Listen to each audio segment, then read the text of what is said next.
السلام علیکم د سکلز ورډ یوټیوب چینل ټولو ملګرو ته په دې هیله چې ټول به ترک روغ یاست د صحت او عافیت جامې پر تنول لرئ ملګرو. نن ډېرې بهترینه ویډیو ده، هیله مند یم چې خوښې وړ مو وګرځي.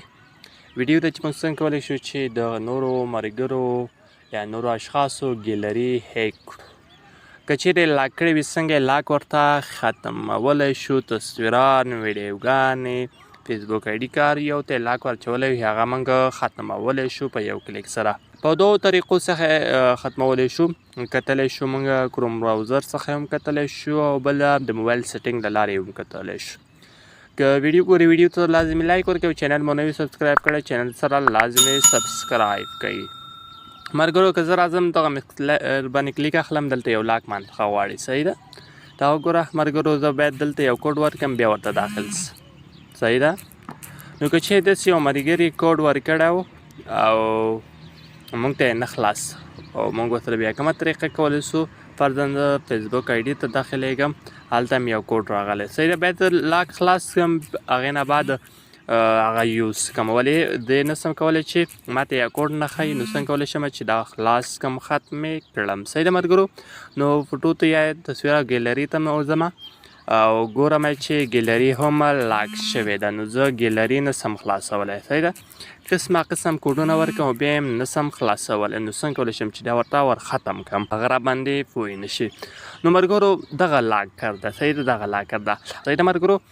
نو تاسو به ما مخکې درته لاړم د ټولو ته لاک ورکړی، دا موږ نه سو خلاصولی.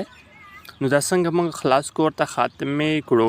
را بسئ دلته سیټینګز باندې ورته کلیک واخلئ، صحیح ده ملګرو. کله مو سیټینګز باندې ورته کلیک واخیست، دلته به تاسو ته موبایل کې یو اپشن درکوي په نامه د آف منیجمنټ یا آف منیجر. موبایلونو ورژن یا موبایلونو کومه هغه د کمپنۍ نه هغه توفیر کوي، نو دغه ته به لاړ شئ، صحیح ده ملګرو. نو به همدغه به ورته کلیک واخلو، آف منیجمنټ باندې به ورته کلیک واخلو، دلته به آف لیس باندې ورته کلیک واخلو.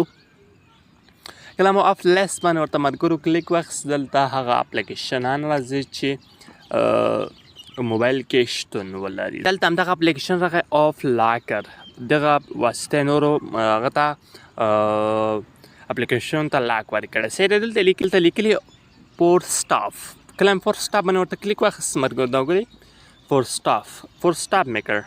اوس زما په ګالري ورته کلیک اخلم، مخکې لاک و که نه ملګرو. نو ګورم چې ګالري ماته خلاص شو، صحیح ده ملګرو. اوس که هغه ته م ځمه ګالري ته لاړم، مکس پلیر ته م ځم، مکس پلیر به ماته اتومات ډول خلاصېږي، هغه ماته خلاص سو. یا ټیلیګرام ته ځم، ټیلیګرام به ماته خلاص. دې طریقه تاسو کولی شئ چې ګالري ورته هیک کړئ. د فیسبوک آیډي هم په همدې طریقه دا بل فیسبوک آیډي یا دغه ویډیوګانو ته موږ ځو، په مکس پلیر باندې کلیک اخلم، ګورم ملګرو دا خلاص دا د نوي استعمال مو ښه په همدې طریقه یې کولی شئ. بله طریقه یې که په هغه طریقه هم پیدا نه کړي، بیا به راسئ په همدغه اپلیکیشن به د سلانګ پرس به وکړئ، دلته لیکلي آف انفو باندې به ورته کلیک واخلو. کله ما آف انفو باندې ورته کلیک واخیست، دلته فور سټاپ کړی ملګرو.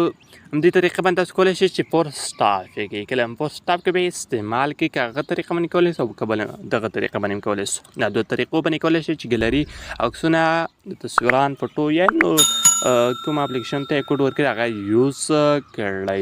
که چیرې موږ ورته تصویران وکتل، فیسبوک آیډي ته ورغلو، ټیلیګرام ورته وکړو، مسنجر هم ورته وکتل، مکس پلیر هم ورته وکړو، موزیک هم ورته وکتل، یعنې کوم اپلیکیشن ته یې کوډ ورکړو هغه مو ورته وکتل، صحیح ده.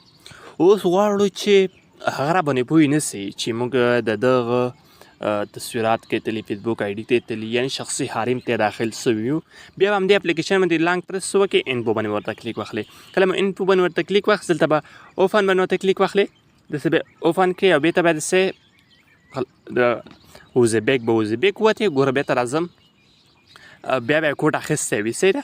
په فوټو باندې ورته کلیک اخلم ملګرو، کوډ یې بیا واخیست. په همدې طریقې تاسو کولی شئ چې لاک خلاص کړئ او بېرته یې بند کړئ. او راتلونکي ویډیو به وي چې موږ څنګه کولی شو چې خپل تصویرات، خپل ویډیوګان له هیک څخه وساتو. بیا بل ویډیو ښه وخت ښه شي، بیا الله مال شه.